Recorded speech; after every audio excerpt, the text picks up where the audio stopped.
स्वागत है आपका डीएस क्लासेस पीसीएम में।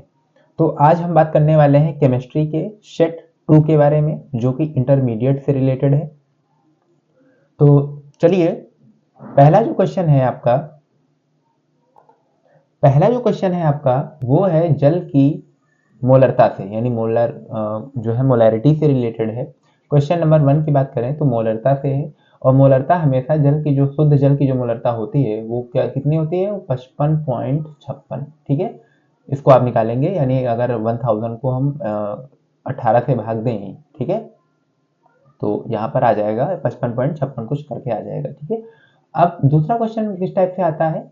यहाँ पर मानक अपचयन विभव दे रखे होंगे और इनमें सर्वाधिक विभव आपसी कारक है या विभव अपचयन है, ठीक है, अपचायक है।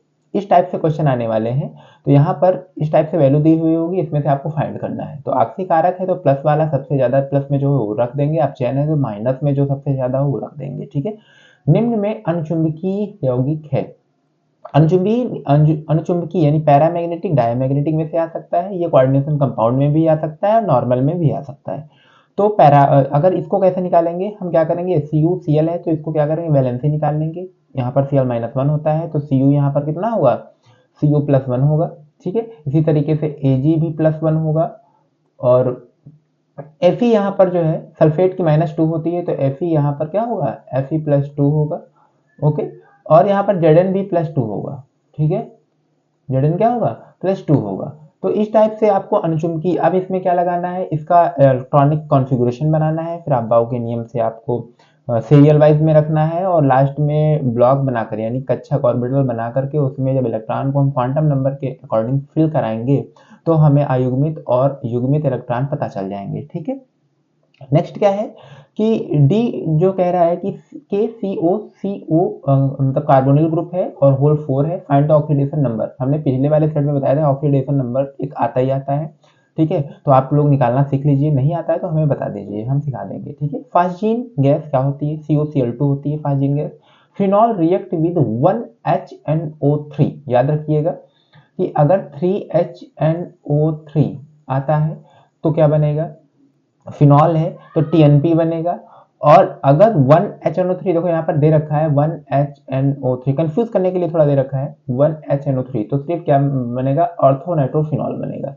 ठीक है, ऑर्थोनाइट्रोफिनॉल बनेगा, 2,4,6 ट्राई नाइट्रोफिनॉल नहीं बनेगा, क्योंकि वहां पर 3HNO3 से यानी 3 नाइट्रिक अम्ल से रिएक्शन होती थी तो वो बनता था। ठीक है, अगर एक से कराएंगे तो हम क्या बनेगा, ऑर्थोनाइट्रोफिनॉल बनेगा। ठीक है, क्वेश्चन नंबर 2 की बात करेंगे, ल्यूकोस परीक्षण क्या है। ये बहुत ही इंपॉर्टेंट है, इस 2025 में आने के चांसेस बहुत ज्यादा हैं। इस प्रकार यह किस प्रकार के यौगिकों की पहचान करने में उपयोगी है, तो पहचान आपको बताना है, 2 नंबर में आएगा। एमीन क्या है, प्राथमिक द्वितीयक तृतीयक एमीन बताइए। उदाहरण भी आपको लिखने हैं और थोड़ा सा एग्जाम्पल में बता देना कि ये प्राथमिक है, द्वितीयक है, तरसरी है। यानी क्या होता है प्राथमिक, क्या होता है, एन से सिंगल कार्बन, एन से 2 कार्बन और एन से 3 कार्बन। ठीक है, तो प्राइमरी सेकेंडरी और टर्सरी इस टाइप के जो है एमीन्स आपको बताने पड़ेंगे। सी क्या है, DNA RNA and D block F block में अंतर, वो भी 3-3 लिखने हैं, तो 2 नंबर का है सफिशियंट, 3-3 लिख दोगे तो 1-1 नंबर आपको मिल जाएगा। नेक्स्ट क्या है, KMnO4 बनाने की अभिक्रिया शहीद लिखो। KMnO4 बनाना है पोटेशियम परमैंगनेट, चौथे चैप्टर का है ये, मिल जाएगा आपको। नेक्स्ट क्या है देखते हैं, ओनली रिएक्शंस आपको देना है, क्लोरोइथेन से ब्यूटेन बनाना है, एनिलीन से क्लोरोबेंजीन बनाना है। फिर बी में पहला और दूसरा यानी methyl chloride react with cation, यानी मेथिल क्लोराइड जो है वो केसियन से रिएक्ट कर रहा है पोटेशियम साइनाइड से। दूसरा है ethyl chloride react with aqueous KOH। Kolbe reaction बहुत ही इंपॉर्टेंट है, रीमर टीमन भी बहुत ही इंपॉर्टेंट है। एस्टरीकरण अभिक्रिया, फ्रीडल क्राफ्ट अभिक्रिया, ये भी बहुत इंपॉर्टेंट रिएक्शंस हैं, आपको तैयार कर लेना चाहिए। क्वेश्चन नंबर 4 क्या कहता है, ग्लूकोज के 2 रासायनिक गुण लिखिए। ठीक है, ग्लूकोज आपने पढ़ा होगा 10 चैप्टर में, तो आपको वहां पर 2 रासायनिक गुण, सॉर्बिटॉल और एक और था कुछ बन रहा था। ठीक है, फिर 31 ग्राम एथिलीन ग्लाइकॉल C2H6O2 को 500 ग्राम जल में विलय किया गया, विलयन का हिमांक की गणना कीजिए। मोलर अवनमन स्थिरांक 1.86 kg मोल इनवर्स है। तो यहाँ पर मोलर हिमांक का अवनमन और उन्नयन, हिमांक का उन्नयन और अवनमन, ठीक है, इनसे एक क्वेश्चन आपको मिलने वाला है यहाँ पर, तो आप बिल्कुल भी जो है विलियन चैप्टर से है तो गड़बड़ी ना करें, बिल्कुल तैयार कर लें। ठीक है, एक न्यूमेरिकल आपको मिल जाएगा। ठीक है, बी क्या होता है, बेंजीन का नाइट्रीकरण यहाँ कराना है, सल्फोनीकरण कराना है, हैलोजनीकरण कराना है, और इनकी सिर्फ रिएक्शन ही आपको देनी है क्योंकि 3 नंबर की है, 3 रिएक्शन है तो सिर्फ रिएक्शन देनी है कोई भी क्रियाविधि नहीं बतानी है। उर्ज फिटिंग अभिक्रिया क्या होती है ये बताना है। विलियमसन संश्लेषण यानी ईथर संश्लेषण, सम्मित और असम्मित ईथर क्या होती है ये भी आपको बताना, मतलब पढ़ लेना आता है। फिर नेक्स्ट है कार्बिल एमीन अभिक्रिया लिखें, डाई एजोटीकरण अभिक्रिया पर टिप्पणी लिखें। ठीक है, नेक्स्ट हम देख लेते हैं और क्या क्या है इस पेपर में। लीगेंड क्या है और एक दंतुर द्विदंतुर लीगेंड की परिभाषा उदाहरण सहित दीजिए। आईपीएसी हमने बोला था, आईपीएसी आते हैं कोऑर्डिनेशन कंपाउंड से, तो यहाँ पर 2 आईपीएसी आपको देने हैं, एक एक नंबर का जो ही आता है। आर्हेनिक समीकरण क्या होता है, व्यंजक लिखिए। एक प्रथम कोटि की अभिक्रिया की अर्धायुकाल 60 मिनट है, कितने समय में अभिक्रिया का 90% भाग पूर्ण होगा, ये भी बहुत पूछा जाता है। नेक्स्ट है ईंधन, ये देखो टी हाफ प्रथम कोटि की अभिक्रिया में एक तो तुमने देखा होगा कि पूरा सा बड़ा सा फॉर्मूला होता है, वो उससे भी आता है, और एक आता है टी हाफ निकालना। ठीक है, 0.693 बटे टी हाफ यानी के बराबर क्या होता है, के बराबर 0.693 बटे टी हाफ, इससे आ जाता है। और एक आता है वो जो लॉग करके आता है। ठीक है, तो वो क्वेश्चन आप ध्यान दीजिएगा, उस पर भी आपके क्वेश्चन मिल सकते हैं। ईंधन सेल क्या है, जिंक सल्फेट के एक विलयन का पीटी इलेक्ट्रोडों के बीच 5 एम्पियर की धारा प्रवाहित करते हुए 20 मिनट तक विद्युत अपघटन कराया गया, जिंक की कितनी मात्रा कैथोड पर निक्षेपित होगी, ये आता है। ये भी बहुत ही अच्छा क्वेश्चन है। फिर है नेक्स्ट क्वेश्चन, 20% W/W जली के आई का घनत्व, दो घनत्व रखा है, तो विलियन का क्या है कि मोललता, तो 3 चीजें पूछी गई यहाँ पर, मोललता, मोलरता और मोल अंश की गणना कीजिए। 4 नंबर का क्वेश्चन है।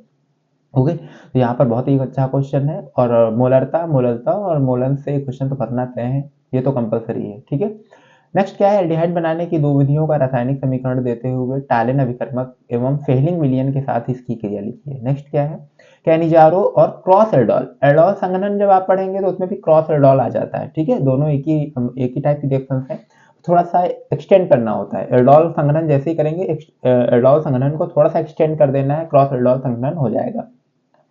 ईथर का एल्किल हैलाइड से विचरण विधि लिखिए, यानी ईथर का बनना होता है, एल्किल हैलाइड से कैसे ईथर को बनाएंगे इसका समीकरण देना है आपको। ठीक है, फ्रीडल क्राफ्ट अभिक्रिया तथा बेंजीन का नाइट्रीकरण अभिक्रिया के लिए रासायनिक समीकरण दीजिए। ठीक है, हिंदी थोड़ा वीक है तो थोड़ा कुछ चीजें आपको गलत लग जाएंगी, लेकिन थोड़ा सा टाइपिंग में मिस्टेक हो जाता है। ठीक है, बाकी कोई दिक्कत नहीं है। ठीक है, तो आप इसलिए मैं बोल रहा हूँ, समझ जाइए आप। फिर कैसे प्राप्त करेंगे, ठीक है, कैसे प्राप्त करेंगे, एथिल अल्कोहल से ईथर को कैसे प्राप्त करेंगे, फिनॉल से बेंजीन कैसे बनाएंगे, एथेनॉल से इथीन कैसे बनाएंगे, फिनॉल से पिक्रिक एसिड कैसे बनाएंगे, आइसोप्रोपिल अल्कोहल से एसीटोन कैसे बनाएंगे, आर करके कार्बोहाइड्रेट को परिभाषित कीजिए। फिर बी में है न्यूक्लिक एसिड क्या है, डीएनए तथा आरएनए में अंतर लिखिए। फिर अगर ये नहीं करना है तो आपको आर करके कुछ रिएक्शन है, जैसे बेंजोइक एसिड से एनिलीन प्राप्त करिए, एसीटोन से क्लोरीटोन है, बेंजल्डिहाइड से सिनेमिक एसिड है, एनिलीन टू बेंजल्डिहाइड है, बेंजल्डिहाइड टू मेटा नाइट्रोबेंजल्डिहाइड है।